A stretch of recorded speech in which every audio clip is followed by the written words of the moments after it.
I started the year, the first weekend, last weekend, or whenever the first weekend was. Seems amazing that it was already the 15th of January, right? Doing a workshop up in Cave Creek on living your best life. And if you're thinking to yourself, why didn't I know that? Well, go to revrichard.com, sign up for my meditation, and you will know everything I do, literally everything I do. Okay, so I did this workshop, 2 days, 2 full days on living your best life. And while I can't give you the sum total of that whole 2-day workshop, I do, over the next 4 weeks, want to give you a taste of each of the 4 principles that I taught. Because I thought I got 4 more weeks with you. What do I want to teach? What do I want to say? What's going to come out of my mouth? And I realized these 4 principles that I taught all weekend were really the things that gets me the most excited right now. That these 4 ideas really are the foundation of everything. And so tonight I want to ask you the question, what does it mean to you to live your best life? What does it mean to you to live into this new year and really live the best version of you? For many of us, that used to mean like having all the right stuff, right? And you can use spiritual principles to create great stuff, right? And, you know, probably all of us can think of a time when we use spiritual principles to create great stuff. But I really believe that for many of us, our soul wants so much more than that. That you can only have so much stuff before your soul really hungers and thirsts for so much more. So what do you want? Everything begins the moment you identify what it is that you really want. You know, you can go to the finest restaurant, but at some point you literally have to order. So tonight we're going to talk about identifying and deciding what you really want. You know, that's one of the downsides of going to the Cheesecake Factory. 16 pages. 16 pages. If you go to the Cheesecake Factory with somebody who has a problem making a decision, you're there for at least 3 or 4 days. Right? I mean, it's painful. So what is it that you want? It all begins when you can identify what it is that you really want. And I want to go a little bit deeper. That when you ask yourself, what do you want, are you answering that question from your head, your heart, or your soul? Right? Are you answering that question because this is what your head wants, this is what your heart wants, or this is what your soul wants? Because the reality is they don't always sing from the same page. Sometimes what your head wants is control. You know, I want to feel safe. I want to be in control. I want to know what's going to happen next. And your head answers that question at one level. Your heart says, I just want to be loved. And your soul says, I'm ready for a bigger risk. I'm ready to go in a completely different direction. And your head and your heart can be pointing this way, and your soul says, but this is where I want to go. We spent years going in that direction. We know how to do that life. We've lived that life 1,000,000 times before. I don't want to go there anymore. I've done that. I want to go over here and see who I would be if I lived over here. And we have to really get aligned with that idea that sometimes the conversation that's happening in our head, our heart, and our soul is not the same conversation. And some of us are so used to listening to our head that we think it's a big step to listen to our heart. And some of us who listen to our heart don't always get that there's a step below that where we actually start listening to our soul, to our intuition, to our divine wisdom. And then over and over again, as we make that journey from our head to our heart, down to our belly, down to our intuition, down to our soul, it's a very different experience. So is there a decision you're looking at in your life right now? Are you asking that question to your head, your heart, or your soul? When you think about this year and what you want to create this year, are you asking that from your head, your heart, or your soul? So we're going to do that right now. You ready? I want you to think about any decision that you have to make in your life. It can be about your future, it could be about work, family, it can be anything. And I want you to begin by moving all your energy up to your head, to your little brain, to your where you think your thoughts. Move all your energy up here. And I want you to ask your head that question. And I want you to just hear what your head wants to say. Sometimes it's helpful to close your eyes. I promise nobody will poke you if you close your eyes. Right? Close your eyes and just ask your head, what do you want? In this new year, what does your head want?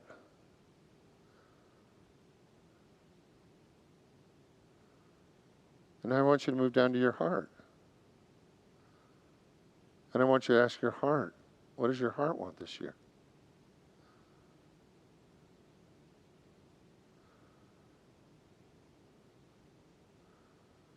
And I want you to move down to your belly button, down to your tummy, down to your belly, your seat of power, your intuition, and ask your soul, what does your soul want this year?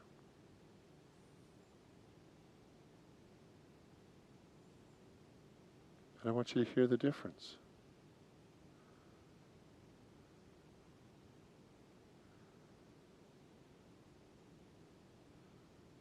And when you're ready, I want you to come back to here.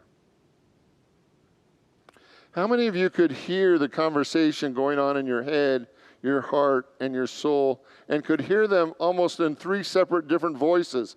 That the way your head talks to you, the way your heart talks to you, and the way your soul talks to you, it sounds different to me in all three levels. That my head can talk very fast, rapidly, and my soul, my heart, man, it's sweeter. And then I go down to my soul, and man, I drop into the power. And what I want you to see is that many of us are used to operating out of our head. And we make decisions easily, comfortably out of our head. And there's nothing wrong with that. But I just want you to see that that's not all of who you are. That as we embrace any situation, as we embrace any new moment, to be willing to ask your head and what your head says and what is your heart saying, but also to slow down and listen to your soul, because we are taught that the soul speaks to us in the quietest voice. Our head can scream, our heart can gush, and our soul waits for us to get quiet. And then the question becomes, which one should I pay the most attention to? What if they're not all on the same page? What if my heart wants to go this way, my head wants to go this way, and my soul wants to go this way? And I believe in those moments we have to slow everything down. Because many of us have been operating from this chaotic shotgun approach to life, that 1 minute we're heading this way, 1 minute we're heading this way, and 1 minute we're heading that way, and we don't really get the results that we want. What is the most powerful is that when your head and your heart begin to listen to your soul, and they begin to align, because when your head, your heart, and your soul are all in alignment, you become the most powerful version of you. Because in that moment, the full power of God is moving through you as a singular voice, as a singular point of power, and you become the most powerful version of you. But your head, your heart, and your soul have to be in alignment for you to be the most powerful version of you. You can't always be going in every direction and know the power of God within you. So if you had to pick 5 ideas, 5 possibilities to create in this new year, what would you pick? 5.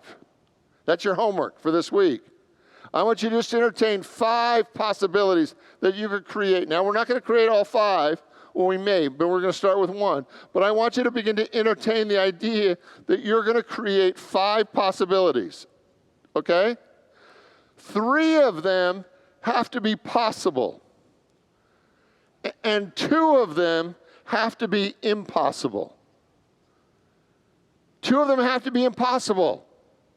Because if we just continually create the possible, we are creating out of our ego. If we actually entertain the impossible, it requires God. Reading from Lewis Carroll's Alice in Wonderland. The Queen asked Alice how old she is, Alice answered, I'm 7.5 exactly. You needn't say exactly, said the Queen remarked. I can believe it without that. Now, I'll give you something to believe. I'm just 101, 5 months, and 1 day. I can't believe that, said Alice. Can't you, said the Queen in a pitiful tone. Try again. Draw a long breath. Shut your eyes. Alice laughed. There's no use trying, said Alice. No one can believe impossible things. I dare say you haven't had much practice, said the Queen. When I was your age, I always did it at least a half an hour a day. Why, sometimes I'd believe as many as 6 impossible things before breakfast. So here's the deal, right? I want you to really hear what your head, your heart, and your soul is saying. And I want you to entertain the idea, the possibility that what your soul is asking for this year is literally impossible. It feels impossible. It challenges you. It actually takes you to the edge of the life that you know. And that impossibility absolutely depends on you having a greater, deeper, more wonderful relationship with God, because your ego can't create the impossible, but God can. Matthew 19:26, where Jesus said, with man it is impossible, but with God all things are possible. See, we can do the same year over and over again. Has everybody had that experience where you've literally lived the same year over and over again until you were just sick to your stomach, right? Where you've just knocked out the same experience so many times, you just know how it's going to go. This is how January goes, and then I go into February, and then I'm depressed by March, and by April I feel a little better, and this is how it goes. Because we're actually creating the same thing that our mind tells us we're supposed to create, and we're not embracing anything that's big enough for our soul to truly take on. And what I want you to see tonight is I believe truly, deeply, profoundly, that we are here to create the impossible. That your soul is ready for that. Your soul wants it, and it's the only thing that's going to truly satisfy your soul. On May 25th, 1961, President John F. Kennedy announced before a joint session of Congress that a dramatic and ambitious goal of sending Americans safely to the moon before the end of the decade. President Kennedy said this, I believe that this nation should commit itself to achieving the goal before the decade is out of landing a man on the moon and returning him safely to Earth. No single space project will be more exciting, more impressive to mankind, more important. None will be so difficult or so expensive to accomplish. See, there was a time in our nation when we actually took on impossible projects, or we didn't back away from doing that which looks absurd and unbelievable. And that's the world I grew up in.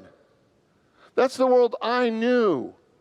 That's the world I learned to believe in, was a world where people, leaders, stepped forward and they didn't tell you what was probable.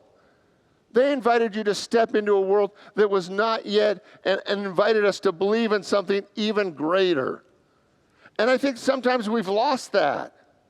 We've lost that spirit that allows us to step into the impossible and see what's possible for us. So what if this week your homework is to entertain the idea, what's 3 possible things you could create this year? And what if you listen to your soul and ask your soul what your soul wants to create? And what if what your soul wants to create looks impossible to your rational mind? Would you be willing to entertain it anyway? Would you be willing to open the possibility that you could actually live this into this year and do that which has never been done before? Matthew 14:22. Then he made his disciples get in the boat and go before him to the other side. Now, I love the times when Jesus is protecting his disciples. I find it so sweet, right? It just touches my heart, because his disciples, his guys, right? They really believed that it was their job to protect him. And that every time a big crowd appeared, or it got a little iffy or a little sketchy, his guys would step in and they would want to remove him from that situation. And this is one of those times when in front of a big crowd, he made sure they got out safely because he knew he could get out. And he was more worried about their safety than his own. So he said to them that he made the disciples get into a boat and go before him to the other side while he dismissed the crowd. Has anybody ever been in a crowd that turned ugly? I mean, it's scary. I mean, it's scary. So as Jesus made sure that his guys were in the boat and they were going to the other side, and then he was going to go back and just release the people because he knew his guys were safe. And after that, he dismissed the crowds and he went up to the mountain and by himself to pray. And when the evening came, he was alone. But the boat by this time were many furlongs distance from the land and beaten by the waves, and the wind was against them. And the fourth watch was that night came to them, walking on the sea. But when the disciples saw him walking on the sea, they were terrified, saying, "It's a ghost." And they cried out in fear. But immediately he spoke to them, saying, "Take heart, it is I, have no fear." And Peter answered him, said, "Lord, if it is you, bid me to come to you in the water." And he said to him, "Come." So Peter got out of the boat and walked on water, and he came to Jesus. But when he saw the wind and he saw the waves, he was afraid and he began to sink, and he cried out, "Lord, save me." And Jesus immediately reached out his hand, caught him, and said to him, "O man of little faith, why do you doubt?" And when they had gotten in the boat, the wind ceased, and those in the boat worshiped him, saying, "Truly you are the Son of God." I love this, because I want you to see your boat. Like, we all have our boat, right? We all have the life that we know. We all have that experiences that we count on, that everything that looks normal. We've got our safety gear. We've got all the stuff that we need. Our retirement package is right over here. And we have everything that we need to be safe, right? We got it all here. It's in the boat. And yet something in Peter's soul said, it's time to get out of the boat and see what's possible. And he literally said, if you tell me I can do this, I'm going to get out and do this. And he literally starts walking on water until when? He looked down. And until he looked down, he was gorgeous. He was fabulous. He was living the dream. He was walking on water. And it's all the same for all of us. If you make a commitment to do the impossible in your life and you keep your eye focused on the impossible, it will be amazing what you do. If you begin to look at all your fears and what your family and friends are saying is possible or what you should be doing, the moment you start looking at all of your fears, what begins to happen? We begin to sink. What if this year you took on at least one impossible project that would require that you believe in God, that you put God to the test, and that you see what's possible for you? See, I believe we have come to a time when we need to challenge ourselves again. Not with the status quo, not with the past, but with the possibility of the future. Nelson Mandela said this: "It always seems impossible until it's done." French proverb says, to believe a thing is impossible is to make it so. G.M. Trelawney said this: "Never tell a young person that anything cannot be done. God may have been waiting centuries for someone ignorant enough for the impossible to do the very thing that God wants to happen." How many of you, anybody remember the old Dick Tracy cartoons? Anybody old enough to do that? In Dick Tracy cartoons, where was his phone? No, it was on his wrist, right? It was. How many of you have an object on your wrist right now that is talking constantly to your phone? Anybody?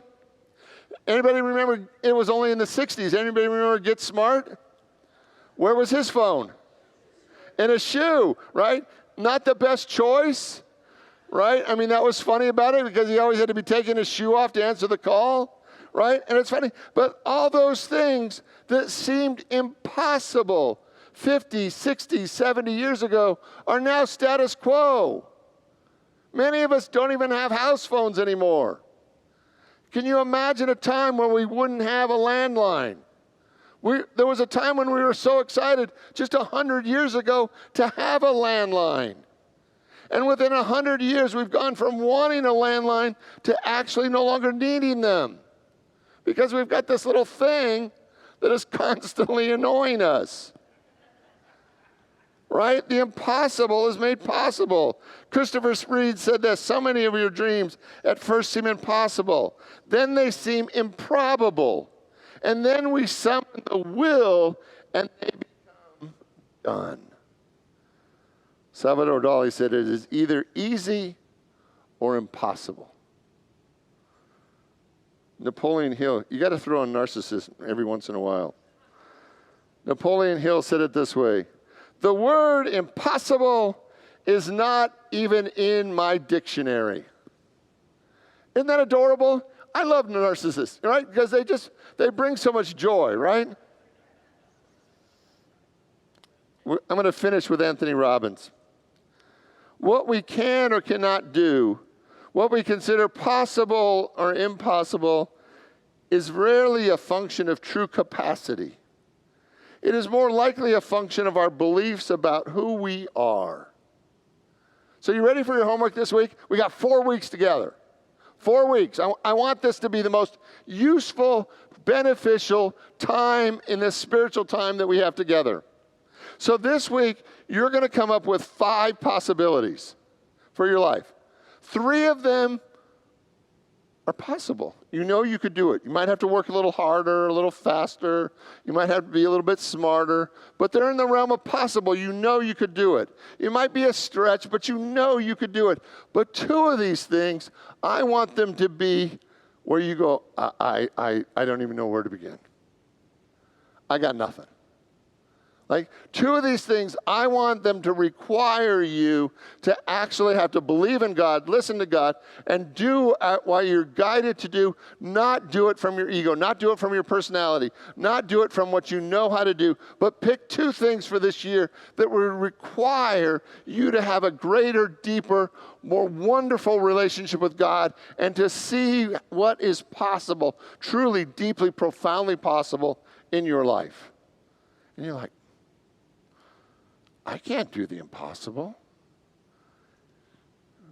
Yeah, you can. But not because you do it, but because God can do it through you. So next week, if you come with your 5, we're going to talk about the how. Because it really would be unkind of me to say, all right, pick 2 impossible things, and I'll see you later. Good luck, God bless you, and let me know how it works out for you. God bless you all. Thank you for coming. Right? I mean, that's just not kind. So next week, we're going to talk about the how. Because the how many of you would like to know how? Like, this seems logical, right? If you invite people into the impossible, you should actually tell them how to do it. So next week, we're going to talk about the how. And even if you can't be there, we're all digital, so you can just watch it online. You ready? Pray with me. I invite you to open your mind, your heart, your soul to the activity of God. And I want you to put life to the test this week. And imagine a possibility that is greater than you believe in. Imagine a possibility that's outside your belief system, that you deem impossible. And I want you to begin to entertain at least 2 impossible ideas this week. If I could do anything, if I had a magic wand, if I had a genie in the pot, what would I want? What would be my impossible thing? And then I want you to come up with 3 others, just for grins. And I want you to really feel the activity of God that's at work in your soul this night to reveal the impossible to you. That you didn't come into this world to do what was regular and normal. You came into this world to stretch your soul to know God in greater ways than you ever have before. So tonight we rejoice, we give thanks, and we listen to the activity of God that wants to be made known through each one of us. So in the name and through the power of Jesus Christ, we give thanks. And so it is. Amen.